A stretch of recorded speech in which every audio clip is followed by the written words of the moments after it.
Assalamualaikum warahmatullahi wabarakatuh. Perkenalkan, nama saya Farisya Suparman, NIM 2018-56012, Prodi S1 Peternakan, Fakultas Peternakan Universitas Papua. Di sini saya akan menjelaskan bagaimana cara proses sintesis pada susu. Proses sintesis pada susu terdapat 5 jalur. Yang pertama, eksositosis. Yang kedua, pembentukan lemak. Yang ketiga, transport apikal. Yang keempat, transitosit. Dan yang kelima, paraseluler. Jalur yang pertama yaitu eksositosis, yaitu pembentukan protein dan laktosa. Kalau pembentukan protein, prekursornya ada 3.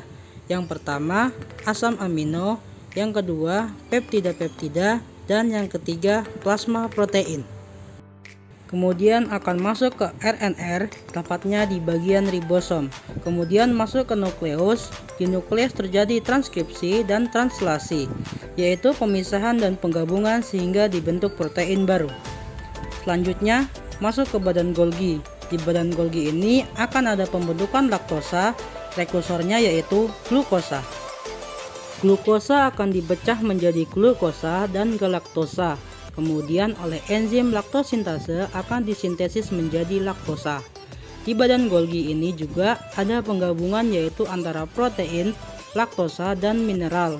Kemudian diselubungi oleh kantong vesikel dan diteruskan ke membran apikal, selanjutnya dikeluarkan ke rumen. Jalur yang kedua yaitu pembentukan lemak. Prekursornya ada 3. Yang pertama, asetat.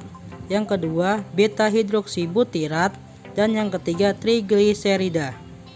Akan masuk ke SER, dan SER ini akan ditutupi oleh membran yaitu fosfolipid, kemudian akan diteruskan ke membran apikal dan dikeluarkan dalam bentuk MFG.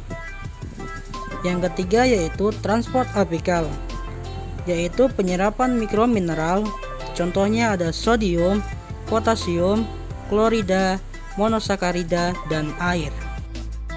Jalur yang keempat yaitu transitosit, yaitu penyerapan protein yang tidak disintesis, contohnya yaitu imunoglobulin dan serum albumin. Jalur yang kelima yaitu jalur paraseluler, terjadi karena 2 hal, yaitu sebelum paratus dan ketika ternak sakit, dalam hal ini mastitis. Yang pertama, sebelum paratus, ikatan antara sel epitel dinamakan FAD junction yang akan membuka menjadi GEP junction.